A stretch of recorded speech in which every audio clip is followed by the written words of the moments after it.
Chegamos em Miami, por causa do trânsito, por causa do horário, 7h15. Paramos no estacionamento da igreja. Quando eu fui entrar para dentro da igreja, um galpão grande, assim, não tem aparência de igreja, aquela coisa. Que eu entrei, assim, umas portas de cinema, parecido de cinema, que ela abriu assim, que eu olhei lá dentro, já tinha aproximadamente 3.000 jovens, já, o povo sentado esperando o culto começar. Quase não tinha lugar. Só que o Bennett estuda para ser pastor nessa igreja. E ele tem um lugar lá na frente, ele já tinha avisado que eu iria com ele. Então nós já fomos lá para frente. 7h30, 7h29, 30 segundos. Começou no telão, 29, 28, 27. Quando deu 7h30 em ponto, teve uma abertura, a banda já estava lá em cima, começaram a tocar. Pensa num louvor, irmão. Pensa fala igual o goiano, pensa num trem bom. Pensa num trem bom.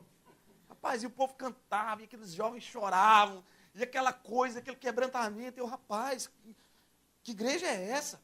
Que igreja é essa? Eu me sentindo, sabe? Nossa, e adorava, e eles cantando as músicas e tal. E acabou o louvor, subiu a pastora. Ela é esposa do pastor de jovens. O pastor de jovens daquela igreja, o nome dele é Rick Wilkerson Jr. Ele é sobrinho daquele famoso David Wilkerson Jr. O nome da igreja chama Trinity Baptist Church. Igreja Batista Trinity em Miami. E ela subiu, falou algumas palavras muito bonitas e tal. E falou assim, eu quero apresentar o pregador. E aí veio o pregador. Quando o pregador entrou, que ele saiu lá de trás, porque assim, a igreja é escura. A iluminação fica em cima do palco. A iluminação fica em cima do púlpito, né? Tipo um palco, assim, é uma igreja, é uma estrutura fantástica. Chega o pregador, irmão, com a calça apertadinha, mais apertada que essa minha aqui. A minha não está apertada, não. Apertadinha, dobrada assim, pastor, até na canela assim, sabe? Subindo assim, sem meia, com um sapato social, mostrando o tornozelo. Uma camiseta assim, um V assim, bem decotadinha assim, sabe? Bonitinha assim, com blazer, o cabelinho espetado, de óculos, assim, todo estiloso, sabe? Todo estiloso. E eu, como o pastor Marcos estava sentado assim, eu olhei para ele e falei assim, lá em Goiás você não prega não, chegado. Lá em Goiás você não prega não.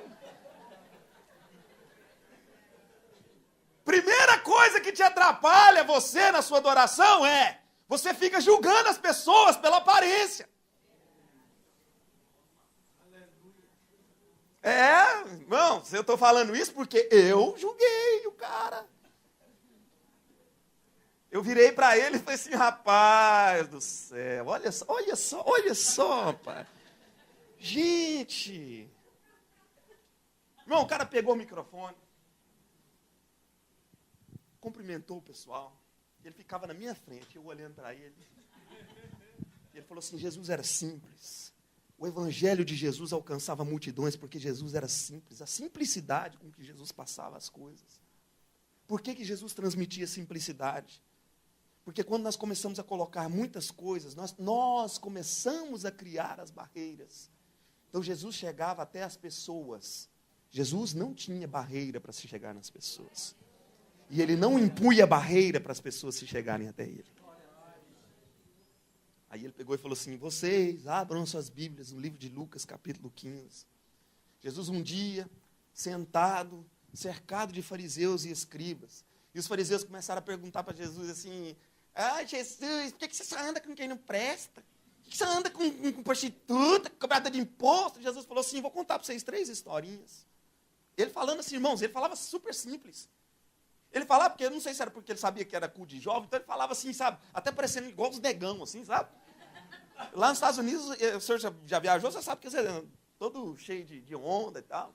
E aí ele começou a falar, e ele pegou e falou assim, a primeira história que Jesus contou, tinha um pastor de ovelhas que tinha 100 ovelhas, um dia ele foi fazer a contagem das ovelhas, ele viu que estava faltando uma. Ele largou as 99 onde ele estava, voltou, pegou aquela que estava perdida, encontrou ela, colocou nos ombros, curou as feridas dela, voltou, pegou as outras 99, foi para o aprisco e fez uma festa porque ele encontrou aquela ovelha que estava perdida. Aí ele virou para mim e falou assim, ele virava para... Gente, eu falava assim, esse cara está pregando para mim. Ele virava e falava assim, e a festa que ele fez era muito mais cara do que a ovelha que ele tinha ido atrás. Aí ele falou assim, a segunda história. Tinha uma mulher que tinha um cofrinho. Irmão, lá em Londres, nós pegamos as garrafas de água de 5 litros e fica enchendo de moeda. Vai pôr nas moedas. Aqui, alguém faz isso? Tem algum cofrinho? Levanta a mão, irmão. Os mentirosos não entrarão no reino de Deus. Viu? Levanta a mão. Tem uns 2 que tem ali. Aí o que acontece? A gente que tem, assim, que junta as moedas, toda semana a gente pega as moedas em cima da cama, né? E aí vai contando tudo para saber se não tem alguém passando a mão nas suas moedinhas. O irmão tá rindo lá, porque eu acho que ele conta as moedas dele também toda semana lá. O do som lá. Aí, irmãos, essa mulher foi contar as moedinhas dela, estava faltando uma. Quando ela viu que estava faltando uma, ela entrou em desespero. Ela começou a varrer a casa, tirar os móveis do lugar, até que ela encontrou a moeda, a dracma. Falo moeda para você entender o que eu estou falando. Quando ela encontrou, o que ela fez, irmão? Ela chamou as vizinhas e fez uma festa. E a festa que ela fez valia muito mais do que a moeda que ela tinha perdido. Aí ele falou assim, a última história, um filho chega ao pai, pede o dinheiro para o pai, fala assim, quer curtir minha vida doidado, o senhor me dá o dinheiro.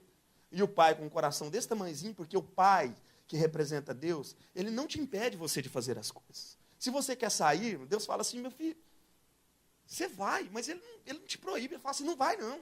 Ele não te proíbe, você vai. E aí o pai deu o que era de direito, o filho foi, gastou absolutamente, não pensou, fez o que ele tinha que fazer. E um dia ele estava lá em Goiás, a gente chama chiqueiro. Sabe o que é criatório de porco? Num chiqueiro, querendo comer lavagem, a comida que era oferecida para os porcos. Nem isso lhe era oferecido. Um dia aí, então, ele bateu, caiu na real, falou assim, gente, na casa do meu pai, até os trabalhadores, os jornaleiros, têm pão em abundância. Vou voltar para a casa do meu pai. E ele voltou para a casa do pai. Quando ele olhou, assim, o pai viu ele de longe, porque o pai reconhece. Sabe, quando você sai lá, que você volta, o pai te reconhece de longe, irmãos. E aí ele fala assim que o pai correu ao seu encontro, de braços abertos, e o abraçou. E colocou nele vestes novas, sandálias novas, um anel no dedo. E virou para o empregado e falou assim, vai lá matar o bezerro cevado, que hoje nós vamos ter uma festa. Irmão, se o Judas Smith virasse para mim e falasse assim, quem quer aceitar Jesus? Você quer aceitar Jesus? Eu levantava a mão na hora. Na hora! Porque eu julguei pela aparência. A gente não sabe o nível de intimidade que as outras pessoas têm com Deus. Não julgue ninguém pela aparência, irmão. Você está criando uma barreira. E Jesus não criava barreiras para quem o quisesse adorar. Jesus não criava barreiras. E eu quero começar uma palavra para você aqui hoje, falando algumas coisas que nós temos, ou que nós criamos dentro do nosso coração, que nos impede de adorar ao Senhor, como essa mulher fez. Se eu podia pregar sobre essa mulher, falar assim, ela enfrentou a barreira. Primeiro, a nossa querida irmã, cadê ela que deu a palavra aqui no início? Ela quase pregou, ela falou assim, vai pregar minha palavra. Vai pregar, e eu vou ficar, aí eu estou enrolado. Aí veio a outra irmã aqui, já deu outra palavra. Eu falei assim, de novo, vai pregar minha palavra. Aí veio a peça, pregou, agora acabou todas as barreiras.